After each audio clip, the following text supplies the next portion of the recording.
তোর পেছনে কত টাকা খরচ হয় জানিস? এই একটি কথাই একটি মানুষকে সারা জীবনের জন্য বদলে দেয়।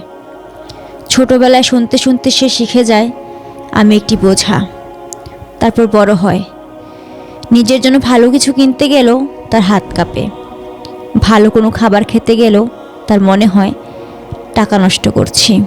আর শুধু নিজের সাথে না, আমরা সমাজের অন্যদের সাথেও এমনটাই করি। আমাদের ঘরে যদি বাবা মা থাকে অথবা ভাই বোন থাকে, আমরা ভাবি তারা আমাদের ওপর বোঝা।